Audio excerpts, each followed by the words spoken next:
პირველ რიგში კიდევ ერთხელ მინდა მივსამძიმრო გარდაცვლილის ოჯახებს, ორი ადამიანი დაიღუპა ამ ტრაგედიის შედეგად, მოხდა უბედური შემთხვევა, რაც ძალიან ცუდია, ძალიან მძიმეა. რაც შეეხება განცხადებას კატეგორიებთან დაკავშირებით, ამას არსებითი მნიშვნელობა არ აქვს, თუმცა აღნიშნულ შენობას აქვს მესამე კატეგორიის ჩემი შეცდომა იყო, როდესაც მე ვთქვი რომ მეხუთე კატეგორია, თუმცა კიდევ ერთხელ ხაზს ვსვავ იმას, რომ არსებითი მნიშვნელობა არ აქვს, იქიდან გამომდინარე, რომ ამ კონკრეტულ შენობაში ხალხი ცხოვრობდა, მიუხედავად იმისა, რომ არაერთი შეხვედრა გაიმართა გამგეობის მხრიდან და საუბარი იყო კორპუსის ჩანაცვლებაზე. თქვენ იცით, რომ ჩვენ 2021 წელს საზოგადოებას მივეცით დაპირება, რომ დავდებდით კონკრეტულ პროგრამას, რითაც შევძლებდით ავარიული შენობა-ნაგებობის ჩანაცვლებას ქალაქში. ეს პროგრამა არსებობს, მუშაობს, თუმცა არსებობს გამოწვევები, იქიდან გამომდინარე, რომ არის შემთხვევები, როდესაც მოსახლეობის 100%-იანი თანხმობის მიღება ვერ ხერხდება სხვადასხვა მიზეზების გამო. არის შემთხვევები, როდესაც მაგალითად ადამიანი, რომელიც ცხოვრობს 50 კვადრატულ პირობითად ვიძახი, მას სურვილი აქვს, რომ უფრო მეტი ფართი მიიღოს და ეს წარმოუდგენელია, ამის გაკეთების შესაძლებლობა მუნიციპალიტეტს არ აქვს. ჩვენ ამ ოჯახებს, ამ ადამიანებს თავაზობთ ქირით უზრუნველყოფას, არაფერი გადასახადი არ ექნება, დროებით მოგვიწევს მათი გაყვანა და დავაბრუნებთ უკვე ახალ აშენებულ საცხოვრებელ კორპუსებში, რომელიც იქნება ყველანაირად გარემონტებული და მოწესრიგებული. უამრავი განცხადება მაქვს გაკეთებული ამასთან დაკავშირებით, მოწოდებები მოსახლეობას, რომ მიაქტიურონ და გამოიყენონ ამ ხალხის გაყვანა რატომ ვერ მოხერხდა? ბატონო კახა, 2023 წელს არის მიღებული დადგენილება, რის მიხედვითაც ირკვევა, რომ მერიას შეეძლო მოსახლეობის სრული უმრავლესობის თანხმობის გარეშე ჩანაცვლების პროგრამა და ტყუილია და ჩემი თხოვნა იქნება, ნუ გაავრცელებთ არასწორ, ცდარ და ტყუილ ინფორმაციას. სრული პასუხისმგებლობით გეუბნებით, აი კახაკალაძე, ქალაქის მერი, სრული პასუხისმგებლობით გეუბნებით, რომ ამ ტიპის საკანონმდებლო ცვლილებები არ განხორციელებულა. ბატონო კახა, აგერ არის დადგენილება და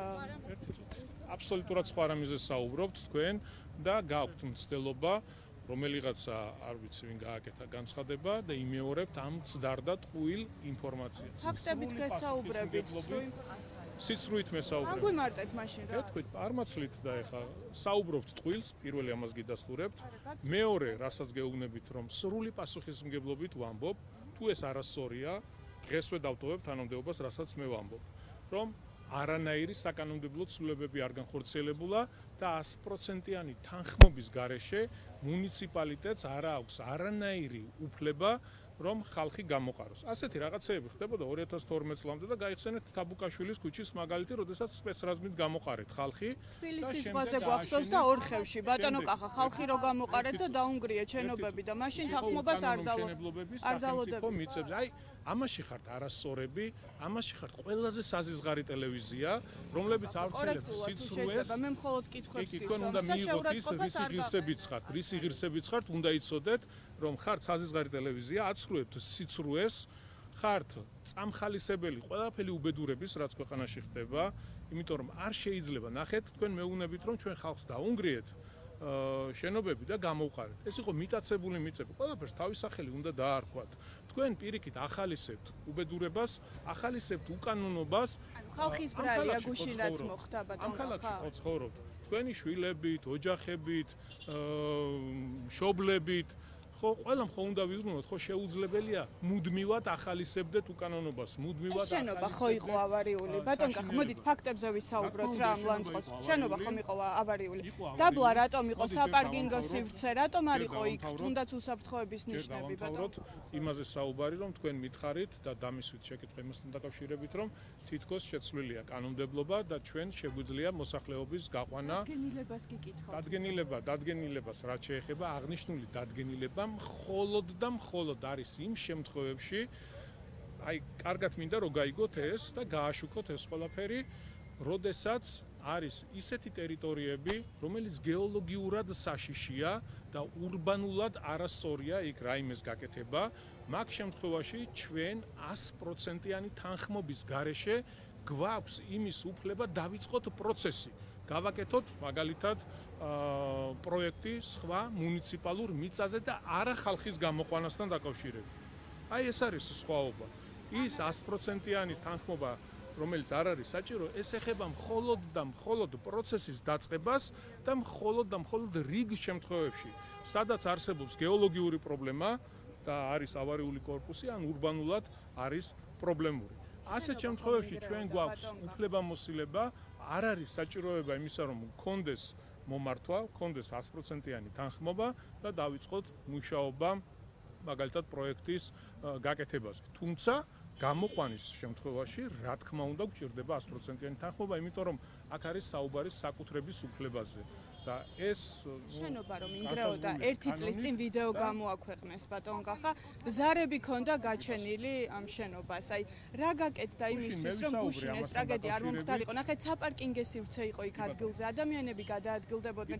საგულისხმოა ეს ფაქტიც, რომ მოსახლეობა კი არ დაზიანებულა, ქვევით ვინც გადაადგილდებოდა, უბრალო გამვლელები გარდაიცვალა. გიპასუხებთ. გუშინ მე ვისაუბრე პირადად აღნიშნულ საკითხზე, რომ შენობა იყო ავარიული და თქვენ წარმოიდგინეთ, მოსახლეობას მომართვაც კი არ ქონია იმასთან დაკავშირებით, სხვათა შორის გუშინ დამისვეს შეკითხვა იმასთან დაკავშირებით, რომ თითქოს 2 წლის წინ კორპუსი შეიღებაო. არ მახსოვს ახლა რომელი ჟურნალისტი იყო, ეს არის ტყუილი, არასწორი ინფორმაცია.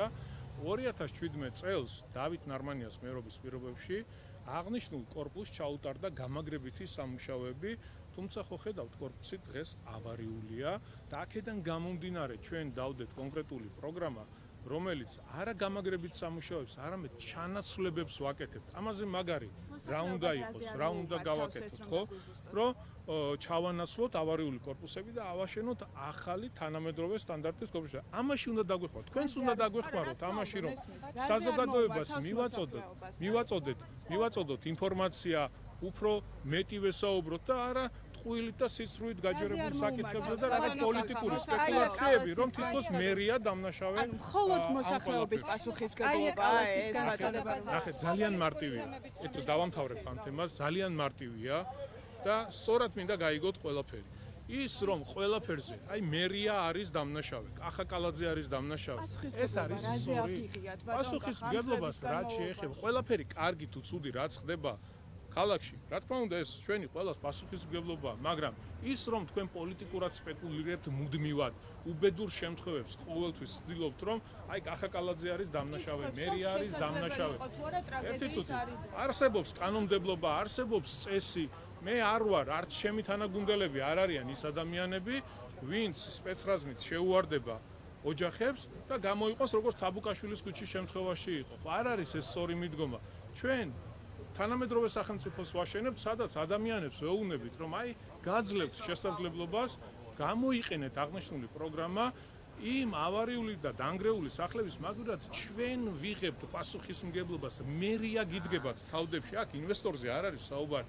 მე მოსახლეობისაც მესმის, გარკვეული ადამიანები, ერთი წუთი, გარკვეული ადამიანები გამოთქვამენ ველვარებას აქვს შიში, რომ ვაი ვიღაცამ ვერ ააშენოს ეს და ამის საბაბიც არსებობს, ხო, 30 წლის განმავლობაში გადაუჭრელი პრობლემები იყო. მოვიდოდა ვიღაც ინვესტორი, დაიწყებდა სამუშაოებს და უამრავი ადამიანი ყავთ გადაყრილი, ხო? რომლებმაც ვერ მიიღო ის საცხოვრებელი და ჩვენ ვართ ის ადამიანები, ვინც ეს პრობლემა მთლიანად მოვაგვარეთ. და რა ვიცი, 10 წლეულობის განმავლობაში დაუმთავრებელი მშენებლობების დამთავრების პროცესი დავიწყეთ და ამის გამოც აქვთ ადამიანებს შიში, მაგრამ აქ ინვესტორი ხო არ არის, მერია არის პასუხისმგებელი და მერია დგება თავდებში, რომ ეს კორპუსები აშენდება აუცილებლად. რა შესთავაზეთ ამ მოსახლეობას, ესეც რომ გამომარტოთ, რაზეც მიიღეთ უარი.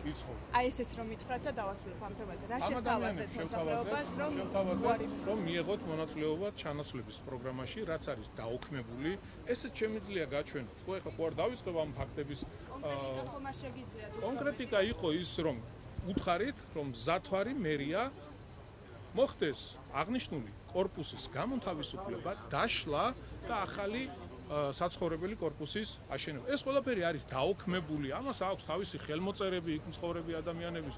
მხოლოდ ორმა ადამიანმა, ხა არ ვიცი ზუსტად შეიძლება შემეშალოს, განაცხადა თანხმობა, გასულიყო ქირით და დღეს ისინი უზრუნველყოფილნი არიან ქირით და ამ რეალობაზე ვისაუბროთ, ამ ყველაფერზე იმის მაგივრად, ხო, კაი მე ჩემს მიმართ შეიძლება გაქვთ ცოტა განსხვავებული დამოკიდებულება, როგორც პოლიტიკოსის, იმიტომ რომ გაქვთ თქვენი პოლიტიკური ინტერესები, ხო? ყველაფერი მესმის, მაგრამ ხო შეუძლებელია მუდმივად სიცრუე, არასწორი ინფორმაცია გავაძლევი, მე არ საფრთხების ვიქნები მე. ნორმები რატომ არ იყო იქ უზრუნველყოფილი? ამაზე ბუნებრივია ყველას გავაძლევი, მე არ ვიქნები მერი. იქნება სხვა ქალაქის მერი, სხვა მთავრობები, მაგრამ ეს პრობლემები ხო არსებობს. ამ პრობლემებს ჩვენ თუ სწორ კომუნიკაციას არ გავუკეთებთ, სწორ შეფასებებს არ მივცეთ, მუდმივად ამ პრობლემების წინაშე ვიქნებით.